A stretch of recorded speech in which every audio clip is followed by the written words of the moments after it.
अगस्त 2025 में F-35 America का crash कर गया। जनवरी 2024 में यूएस का F-16 साउथ कोरिया के समुद्र के किनारे क्रैश कर गया। हाल ही में यूएस का F-18E super hornet fighter jet लाल सागर में गिर गया।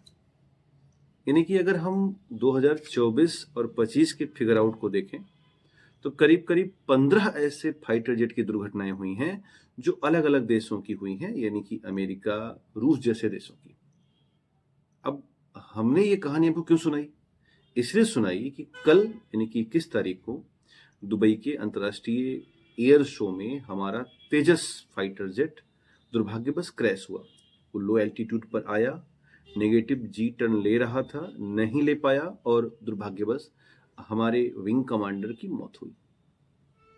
लेकिन मैं कल से देख रहा हूं कि ठीक है, हम फाइटर जेट के मामले में उतने मजबूत देश नहीं हैं जितने होने चाहिए।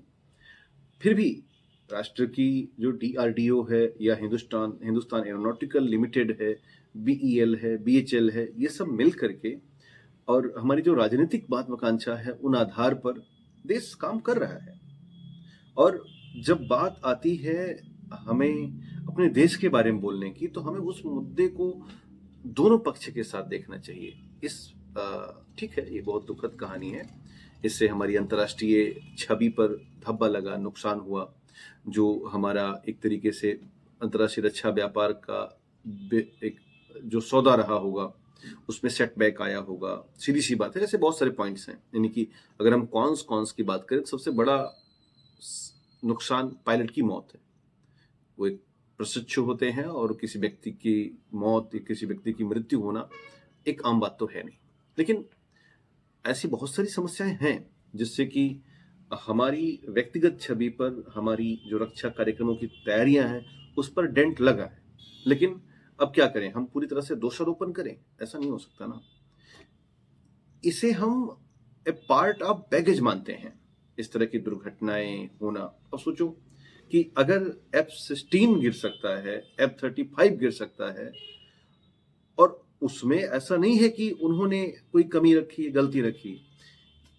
इतनी बड़े कार्यक्रम में, इतनी बड़ी टेक्नोलॉजी में माइन्यूट मिस्टेक पॉसिबल हैं। यही माइन्यूट मिस्टेक हमारे तेजस के साथ भी हुई है, मेरा ऐसा मानना है। तो किसी भी दुर्घटना के कॉन्स तो ज्यादा हैं ही, नुकसान तो ज्यादा है ही, लेकिन उससे आवश्यक है सीखने की, उससे आवश्यकता है हमें राष्ट्र के साथ रहने की। दुख क्यों नहीं होगा?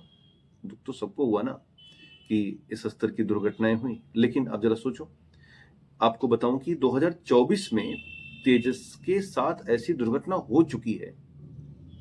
2016 में तेजस को भारतीय सेना ने अपना लिया कि भाई आइए, हमारे आप लिस्ट में शामिल हो जाइए, स्क्वाड्रन में शामिल होइए।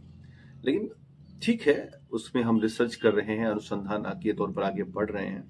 2024 में जैसलमेर में मुझे याद आ रहा है कि ये दुर्घटना हुई और हमारे पायलट ने सेफली इजेक्ट किया। अब चूंकि वो एयर शो है, अंतर्राष्ट्रीय एयर शो है, उसमें एक मानसिक दबाव होता है, बेस्ट प्रदर्शन करने की अपनी एक आंतरिक इच्छा होती है। और ऐसी स्थिति में पायलट अंत तक तेजस की गरिमा और राष्ट्र की जो गरिमा है उसको बचाने का प्रयास किया होगा। लेकिन इत्तेफाक है, तकनीकी जटिलताएं हैं, ऐसा हो गया। तो अब उसके बाद हम क्या करें, या उसके बाद हम क्या करेंगे, देश क्या करेगा? तो उसके बाद देश, या हम कहें कि अपनी तैयारी को कैसे हम आगे बढ़ाएं, तो पहली बात तो हमें सबक सीखने की आवश्यकता है कि हम भविष्य में ऐसी दुर्घटनाएं रोकने का प्रयास करें। दूसरा, जो हमारी स्वदेशी तकनीकी का विकास कार्यक्रम चल रहा है ना, उस स्वदेशी तकनीकी के विकास कार्यक्रम में और अधिक आवश्यक बदलाव लाने का प्रयास किया जाए कि भाई भविष्य में तेजस के मार्क 1, मार्क 2 का भी विकास हो रहा है। 2 इंजन के स्तर पर हम लेके आएंगे, 2 सीटर लेकर के आएंगे। क्योंकि अभी तो हम जानते हैं कि तेजस 4.5 जनरेशन का सुपरसोनिक फाइटर जेट है, जो कि बहुत हल्का है, लाइट वेटेड है और day and night and all weather activity है उसके पास। और दुनिया के कई खरीदार भी हैं मैं आपको बताऊं कि अर्जेंटीना, फिलीपींस, मलेशिया जैसे देश तेजस को खरीदने के लिए पाइपलाइन में है। भारत की जो रक्षा व्यापार की व्यवस्था है वो तेजी से बढ़ रही है। तो मेरे इस पूरे वीडियो के बनाने के पीछे का जो मुख्य उद्देश्य है वो ये है कि आप तक हम इस पॉइंट को पहुंचाएं, इस बात को दिखाएं कि किसी दुर्घटना का केवल क्रिटिसिज्म अच्छी बात नहीं है। उस दुर्घटना के बाद जो रिस्क फैक्टर है उसकी जांच होनी चाहिए।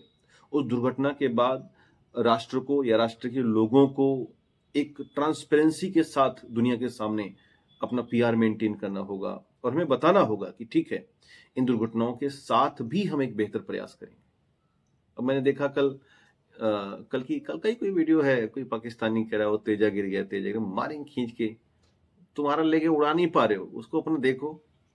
ठीक है, वही हाल है ना कि बोलने के लिए तो 50 मुंह होते हैं ना इस समाज में, 4 लोग जो कहते हैं तो कहने के लिए बहुत सारे हैं, लेकिन राष्ट्र की जो अपनी रक्षा व्यवस्था है वो प्रगति कर रही है और उस स्तर पर हम आगे बढ़ रहे हैं। और वो आज से नहीं कर रही है, ये विगत 10 सालों से नहीं कर रही है। जब से हम आजाद हुए, 1962 की युद्ध देखा गया है ना, 65 का देखा गया, 72 का देखा गया, 99 का देखा गया, और समय के साथ हमने अपनी सेना के सपोर्ट में विज्ञान और तकनीकी की भूमिकाओं को बढ़ाया ही है।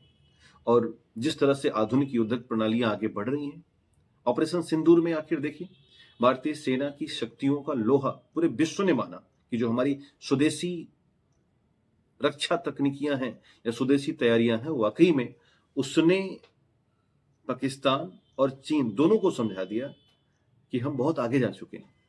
तो कुल मिला के मेरे इस पूरे वीडियो का या इस पूरे सत्र का एक ही उद्देश्य था कि हमें केवल तेजस की नकारात्मकताएं ही नहीं देखनी है, बल्कि ये देखना है कि वो राष्ट्र का गौरव, राष्ट्र की अपनी भूमिका है, राष्ट्र की गरिमा है, तो वो हमारा गौरव है और उस तेजस के आधार पर आगे बढ़ेंगे हम। और हाँ, थोड़ा सा मैं ये चाहूंगा कि भाई रक्षा क्षेत्र में और अधिक, और खास करके मिसाइल में तो हम टॉप क्लास के हैं, सबमरीन में, वारशिप में हम टॉप क्लास के हैं। आईएनएस अरिहंत, आईएनएस अरिघाट जैसे बड़े सबमरीन वैश्विक स्तर पर लोहा दे रहे हैं।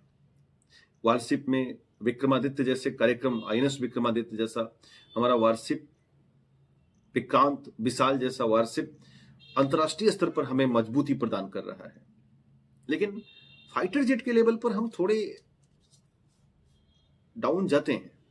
भाई गिनो चुनो अगर फाइटर जेट देखें तो पुराने जमाने के सुखोई MK30I या MiG-21, MiG-29 ऐसे तो है। दूसरा अभी हमने हाल फिलहाल में राफेल लिया है, और तीसरा अपना इंडिजीनियस तेजस। तो कहने का आशय यह है कि यदि हम जिस लेवल पर इस मिसाइल में काम कर रहे हैं, युद्धपोत, टैंक आदि बना रहे हैं, है ना, गाइडेड वेपन बना रहे हैं, वैसे अगर इधर भी काम कर लिया जाए बहुत तेज गति से, तो तेजस को भी सपोर्ट मिल सकता है। भाई HF-24 मारुत हमने अपना पहला बनाया था फाइटर जेट, लेकिन उसमें उतनी सफलता नहीं मिली। तो हमारे पूर्व प्रधानमंत्री अटल बिहारी वाजपेयी जी की संकल्पना पर हमने विकसित किया, 2016 से काम कर रहा है। थोड़ा सा सरकार को इस पे काम करना चाहिए कि इसके नंबर ऑफ यूनिट्स बढ़ाएं, इसमें तकनीकी आधुनिकता लाएं, है ना। तो इन मुद्दों को हमें थोड़ा सा ध्यान देना है। और बस आप राष्ट्र के साथ रहिए। जब बात हो सैन्य कार्यों की, तो मेरा अपना मानना है कि सैन्य कार्यों में हमें दोनों पक्ष को देखना चाहिए और सेना के साथ रहने की आवश्यकता है, उनकी मनोबल को बढ़ाने की आवश्यकता है, ना कि किसी तरह की क्रिटिसिज्म की। I think no need of any type of criticism, especially when the matter is related to the Indian Army। राष्ट्र है वो, राष्ट्र की गरिमा है वो, तो हम तो उसी के साथ हैं। मुझे लगता है कि आपको भी इस मुद्दे को ऐसे ही सोचना चाहिए था। खैर, बहुत बहुत धन्यवाद, नमस्ते, फिर किसी मुद्दे पर चर्चा करेंगे।